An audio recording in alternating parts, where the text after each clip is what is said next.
Hey there friendos, what's up? Welcome back, and as you can see we are looking at Mighty Thor Tier 3 and yeah, there we go. So welcome back to the channel, it's your boy Matt. We're back with some more Marvel Future Fight, and today we are looking at Jane Foster, the Mighty Thor, who is getting a brand new uniform, not before time, because for one of the oldest characters she's... Ooh, destruction, nice. Yes, we got our CTP chest today. And I was kind of hoping it would be something that would be half decent, and we got a destruction, so very happy. As we know, we have a new update coming, so we have a judgment, we have a rage, and now we can combine these two to make a mighty destruction. So hopefully we are covered, and obviously we have the regen, so hopefully we are covered whichever way it goes in terms of the new update and what we're going to need for both Thors, Odin's son and Jane Foster. And as such, we shall get started and we shall get ready for her by ranking up her gears. Hopefully this won't take too much of our resources, but bearing in mind if we do get any other characters, it'll be ones that we've already got at tier 3 or transcended, i.e. Valkyrie, Sif, or we may finally see new characters. I'm not sure how much the Guardians are going to be in this new film. I know some people were saying, oh, maybe we'll get transcendences, etc. for some of those who don't have it, like Mantis, but I don't see that happening. I think they'll probably be in like the first 15 minutes of the movie, and then that'll be it. But hey, we shall see. Hopefully they'll surprise us in a nice way. Okay, and so on to the fourth gear. You're not doing too bad with rolls so far. Okay, pretty good, pretty good. Okay, and one pretty bad one. But overall, I'd say that was not too bad. We haven't completely lost too many resources. Obviously, with the pre-update event going on at the moment, so spending gold helps.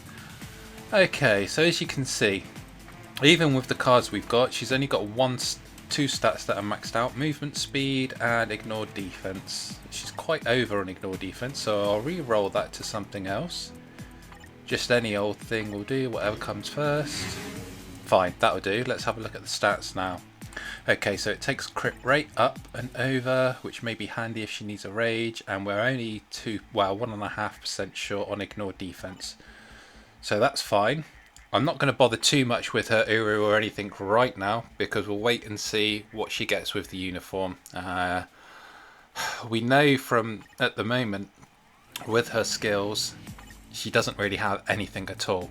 Gonna give her, should I give her one of the 5 or 6 stars? I think I'll wait. I think I'll wait on that as well, and the overdrive. I think we're going to wait until we see what the uniform exactly gives her and the tier 3 before we start going ham on building her up.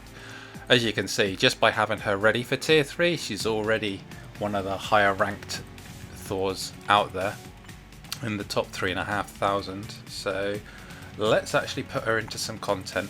We know that she can't do World Boss Legend at the moment, so we'll take her into Ebony because Elemental.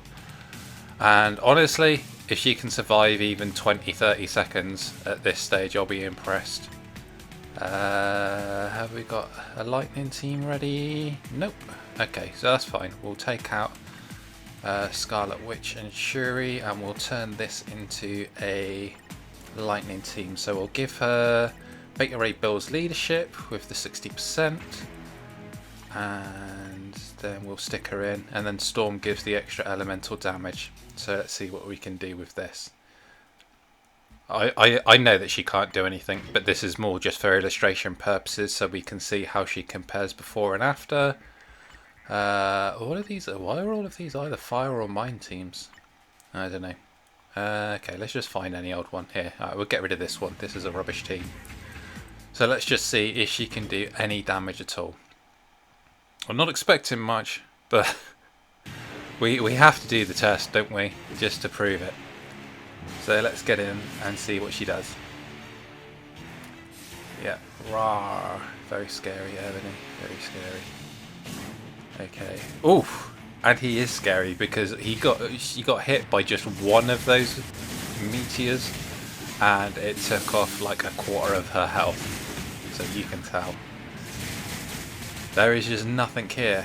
She managed to dodge that, but we're down almost, yeah, we're dead. 20 seconds and we're dead, and we didn't even manage to take off half of one bar. So anything that Jane Foster Thor gets, or the Mighty Thor, whichever you want to call her, anything that she gets is going to be an improvement.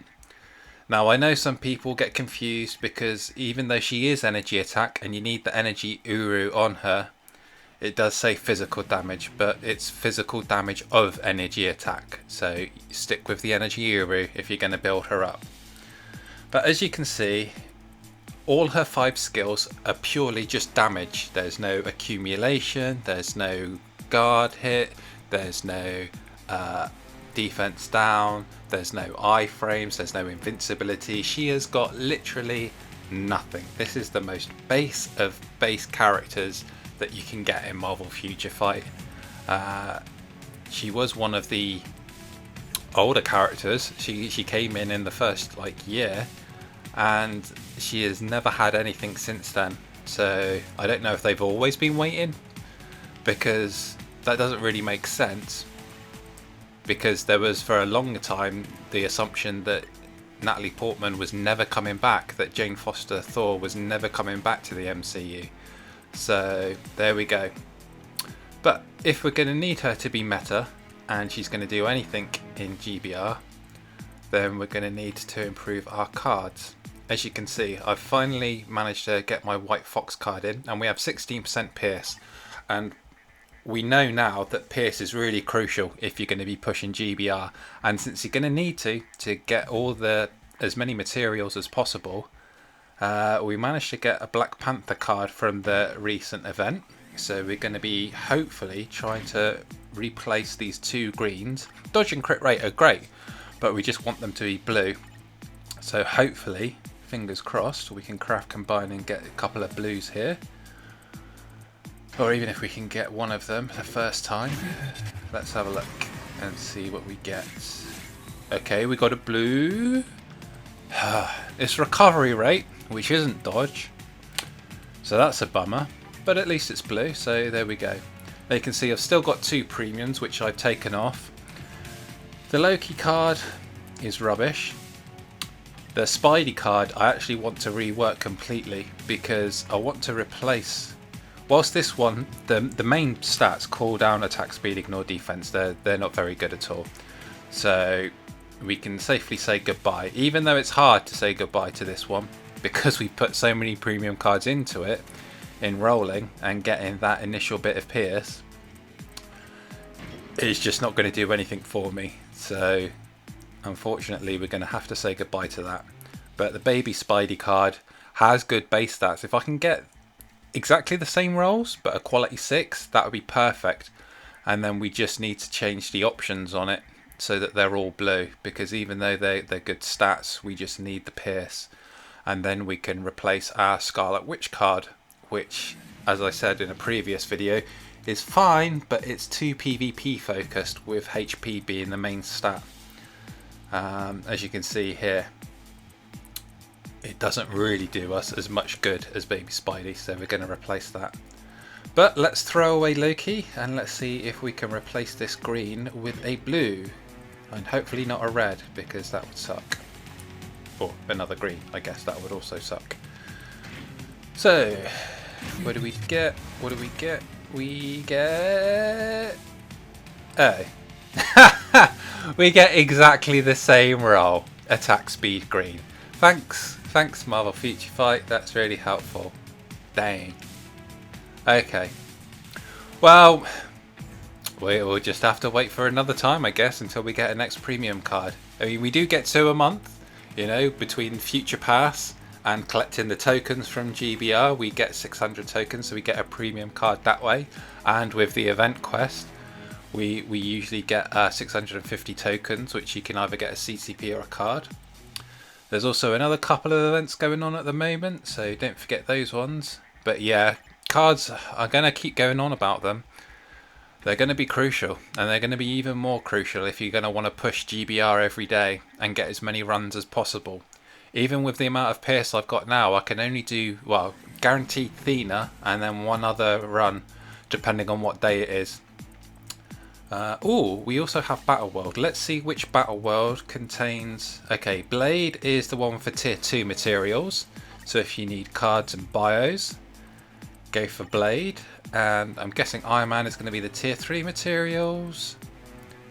If it ever loads, it should be either EOD or TCP. Yeah, okay.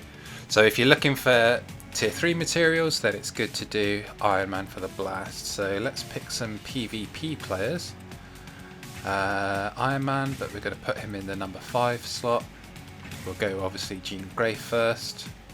We don't have Emma Frost or Adam Warlock, so we'll pick Mephisto and Doctor Strange. And who's a good PvP character?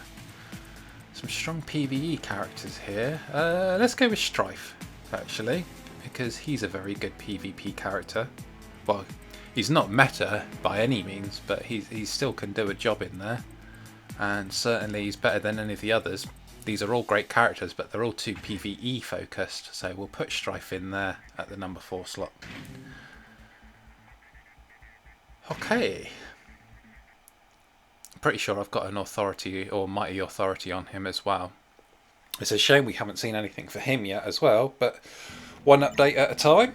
We know we're getting the Thor update at the moment, so hopefully next month. We know it's going to be a while before we get Ms. Marvel mid-month update, so hopefully we'll get a couple of mutant updates in the next few months before the next film comes out. So that's everything for today. As we can see, Jane Foster, anything she gets is going to be an improvement. And until next time, I'll catch you guys later. Take care.